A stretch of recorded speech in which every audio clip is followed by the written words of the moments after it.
never done it like, again. now bro. I have 2 bosses, dude. Like, I didn't fill out a form, you know, a 1 tax minute. form for you to bribe me. 1 minute. What's up? 1 minute. What do we do after that? Name this game.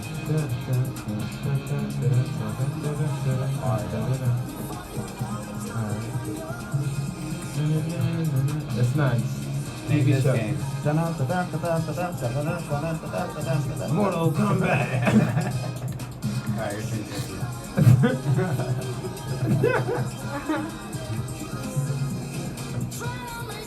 Patrick.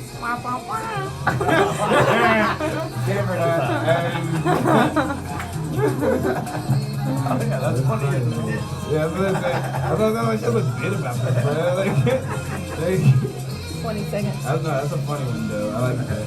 You're like, name any song. That's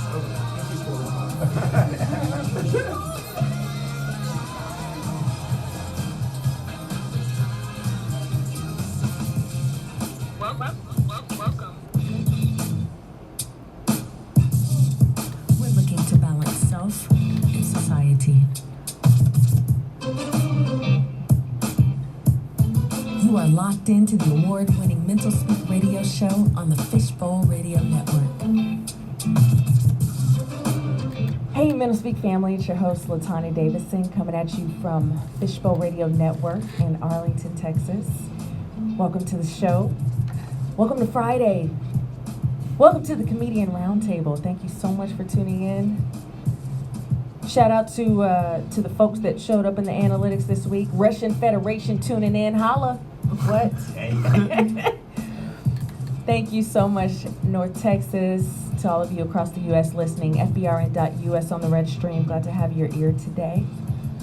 It's going to be fun. The energy in here is already exciting, and I am ready to bring to you some of Dallas-Fort Worth's funniest, to me at least, funniest up-and-coming comedians. We're just gonna have a good time, bring the absurdities of life to you guys today, and hopefully make you smile. If you're tuning in a Mental Speak show for the first time, it's always some kind of enlightening conversation, trying to find our way in society, trying to find our way in the world. And, you know, you got to bring in the clowns to do it. You got to bring in the comedians, the people who are, you know, fearlessly going in front of you to let you know what's really going on. You saw it happen, right? But you didn't write a joke about it. You didn't point it out, but you saw it and you didn't like it. And you didn't realize how absurd it was until someone got on stage and said, you know what? Me too. Me too. That's what happened. So that's what we're doing today. And I have brought in some folks who, like, I think you're really going to enjoy them and want this platform to just allow people to kind of put their voice out in the world. So I brought in Micah Brown, the ultimate in dolphin haters, and we'll get into that shortly. The very funny Kirsty Hayden, and Furman Lee.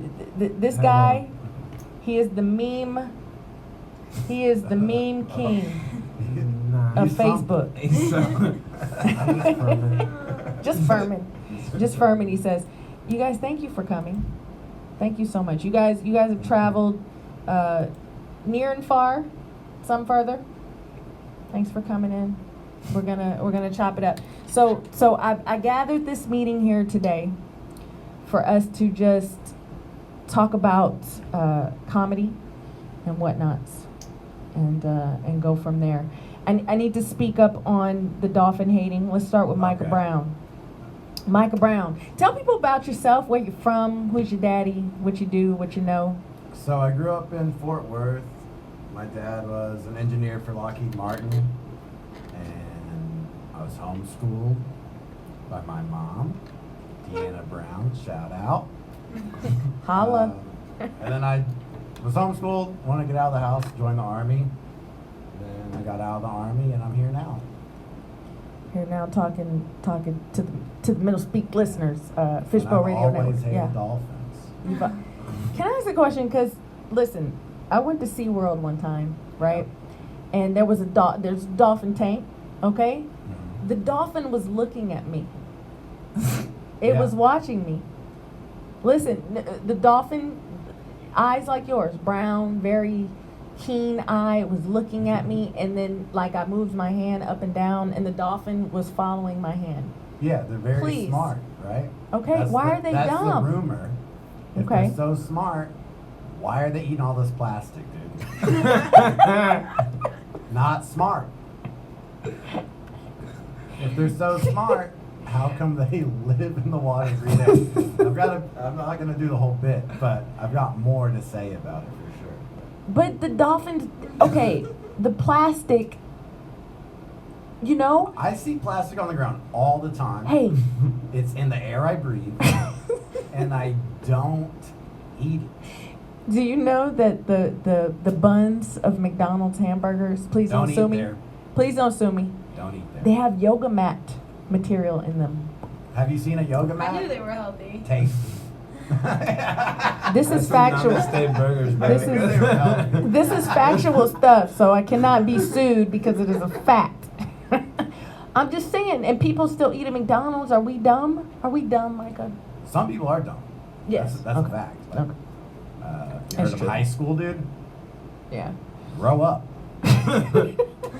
Just, I know, but you guys, and this is what it is. This is where the obscurity comes in, where it kicks in for me, because and we're gonna get into that. We're gonna get into, you know, how comedy allows for us to kind of go to those spaces to say the things that someone never thought to say. Like, who would say dolphins are dumb? Like, it's, and then you think about it, and you're like, you know what? If they were so smart, a little piece of plastic floating by in Yeah. the ocean, and then they go to put their nose in I'm the. not angry at dolphins. I'm angry at people that say they're smart, because obviously they're not. Like, I love it. they have no hands. They got arms, not their fins. What But can you who do knows? with fins except swim, bro? But you know what? It could be because you know we talk about they get caught in the plastic, right? They wake get up. caught in the plastic. Maybe it's a game. Maybe it's a game. Who That's a can? dumb game. Can't even smack with plastic with fins. I don't know. But I want folks to know that Micah's hilarious, and even though he hates dolphins, you know, he's got good stuff. But I wanted to tap into that. Kirsty, I wanted to bring you in because you are, you know, we don't see a lot of young ladies coming up. How old are you, by the way? Where are you from? 23. I was born in like the Houston area, but I've lived here since 2014. For college, I go to UNT in Denton, so that's where I'm living. Yeah. What took you to the stage? What took you in that direction? I just kind of like thought, I don't know. I just like looked up like stand up one day, and then I found that there were all these like classes you can take, and I was like, I guess I'll take one of those classes, because I didn't know.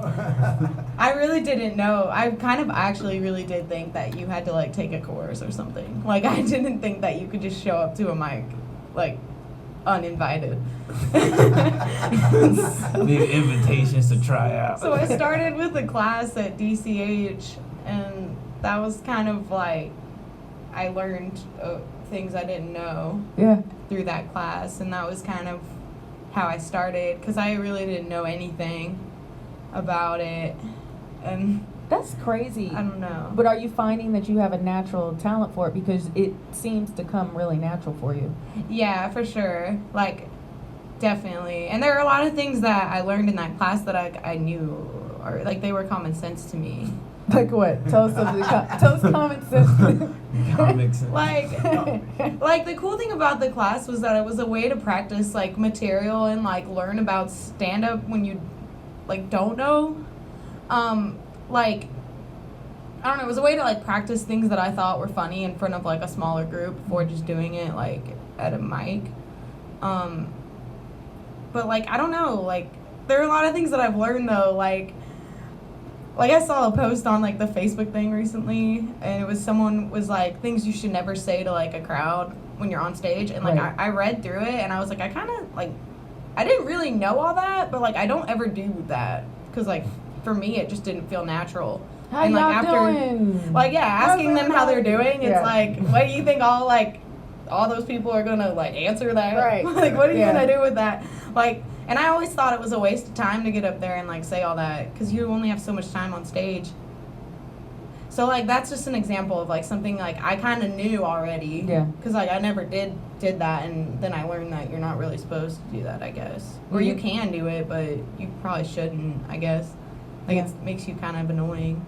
I don't know, like that's Kills just- a little time, but and then what we learn is it gives hecklers like this invitation to be like, we're drunk, like you know, like Don't ask a you question know, if you yeah, don't expect an answer. right. And Yeah. then they get a little too comfortable talking to you during your set because you opened up that door. Well, she asked us how we were doing, you know. Yeah. Yeah, cool. But I mean, so you legit, I mean, you had to know you were funny. You had to know there was, Yeah, I've always been funny, like I guess. Like, I don't know. I don't even know if it's that I've always been funny, but I've always enjoyed like being goofy and like making myself laugh. And like if other people do laugh at me, then like that's really enjoyable too. yeah. But I didn't think to do stand up until I was like kind of like until I was already like 21, and then I was like, ooh, I should just like do that. I don't know. Like I just kind of did that class, and then after that I was like, okay, and then I just kind of started doing it. Very and, like, cool. I don't Very know. cool. Gravitated towards it. Well, again, another reason why I brought you, you know, why I definitely wanted you to sit at this round table because you could tell it's a natural thing. Who do people tell you you remind them of? Like what do you mean? Like personality or personality looks? as Oh. far as a famous person. Your comedy. Nobody has said it. know. You remind me of Fran Drescher. You've never heard that? Uh-uh. You have this style, right? Think about it. Just take a moment with it. Annie? From The Nanny. Oh. You have but it's in a way that is it's endearing, and then it's like it's your shtick. You know what I mean? But it's like you're a young Fran Drescher to me. Oh, cool. Check it out. She's like, I don't know who that is. When you watch No, I her, know Fran. Yeah, Fran. I watched Okay, that. Cool. Yes, definitely. But glad you came. Drove all the way the hell from Denton Yeah. to do it. Furman, What's up? my fellow Haywardite. Dude, we found out we're born. Well, in the same. You know, I was born in Oakland, but Like, it's the Oakland County. it is not. Well, yeah, My it birth is. East Bay. certificate says so. It does. Alameda County. Mhm. We are. So, same thing. Another kind of obscure, off the wall kind of dude. How did it find you? How did comedy find you? How'd you find it? Up until doing comedy, I kind of had like a stereotypical upbringing. Like I was the middle child, like smart kid of my house. Went to school, was taking the professional route, and then like started my professional career like when I was 20, and by the time I was 21, I was like, yeah, this is boring. And I don't know, like, it was like, I don't know, it's like comedy's like always like been in my life. It's always been fun. Like I stayed watching Comedy Central, like Adult Swim, and like I was like, I did like stand up for like talent shows like in high school and like a couple times in college, but it was like poops and giggles. So I was like, nah, but then like once doing that, I was like, all right, that's all I do know, and that seems fun. Yeah. I'll do that. And then like that was it. And, Interesting. Yeah, I'm just trying to figure it out from there. Yeah. So yeah, it's fun. I don't know. Yeah, I was like, and then like I feel bad, but like I Googled stand up, but I never took a class. I was like, what? I was like, there's classes for comedy. I was like, how? And I was like, but then like I wish I did, because like I see people who did take classes. I'm like, oh, I probably could have learned something, but I just like I didn't want to be stuck in the corporate world. So I was just like, oh, I'm gonna figure comedy out and try to have a fun life or make something out of this. And what do you think now? It's fun, but like I have a love-hate relationship with it. Let's go in that route. Let's go in the love-hate for comedy, because I feel the same pain as you guys. Where I love to hate. you love it, you never hate I it. love to hate. You love to I love hate to it. hate You it. love to hate it. Let's talk about Let's talk about that because we always talk about the love. We know we love it. You know why you've done it. Let's talk about the hate. What people don't know. People coming into comedy or having never, because they don't hear this backstory, right? They see you when you get on stage, but they don't know the pain. What's the pain? Not being able to come up with new material. That's exactly what I was thinking about. Yeah, like I feel like you can only work on the same jokes for so long, and then I don't know. Like I get really self-conscious when like people I know have heard my jokes are already in the crowd. Mm-hmm. I'm like, I got other stuff. I swear. Like, I promise I'm good at this. Like, I feel really self-conscious. Like people I know have heard my jokes are in the crowd, and I don't have anything new to say. Yeah. Like, you talking about like with comics, basically, like when you're at an open mic, in like the back of the room, basically, or it's just nothing but the back of the room, or like 3 people in a room, and the room's dead, and like I hate when comics complain about open mic being dead, or like the room's dead. I'm like, it's because you guys are in the back talking, and they're like, well, everyone's doing their old stuff, and I'm like, duh, bro. But that pushes me to like bring out new stuff. Like I was literally working at a mic like last week, and I was trying to like polish some stuff I've been working on, but it's like 2 weeks in the works, which is like a little bit over time for me doing new stuff. Yeah. But like I could feel the comics in the back are just like, oh, we've heard this before. I know. And so I was like, I just broke speed, and I was like, man, fudge it, like, and I just went off and started doing other stuff, and it caught their attention, and it saved my set. But I was like, I shouldn't have to do that, like, but you have to do that. But let me ask you this: are you guys learning that the difference between your paid show and the open mic? Because the open mic, you're talking to other comedians who they love to hate, right? Like, we'll say that. But then you do the same material because the paid crowd, the people have come to laugh. Yeah. Are you guys starting to see the difference that it doesn't really matter how they react at the open mic? Or do you still kind of rely on the reaction at the open mic? No, I really don't care that much, but sometimes it is like, I don't know, like sometimes you still feel a little bad when you leave a mic and you didn't really make anyone laugh, especially if you did work on like some new stuff. I don't know, like I personally like, I don't really care, like I don't let it really like faze me, but like temporarily it's like, for a moment, yeah. It's like, I don't know, it just doesn't really make me feel good. Yeah. No, like, it's like having a bad workout. It's like, I guess I'm glad I went, but I don't really feel like I made any progress. That was alright. That's what forces me to go to the next one. Yeah, bro, you gotta pump more I iron. didn't do what I needed to do in this one. Let me go to another one. You just chase that. That drive. Use that negative emotion to fuel you. Yeah. Yeah. Remember Hat Tricks? I don't know if y'all still go to Hat Tricks. I don't go there anymore. Sometimes. Yeah, it's like a sometimes mic for me now. Like, I'm not gonna lie, it's like every blue moon. But it's like when I like about that mic is like, that's where like the love-hate relationship comes in for me, because it's like I hate that you're performing for no one. And then what sucks is like it's high tables there, and then like they're empty, and then you're still above them. That's and in the distance, like there's just people like drinking and watching some.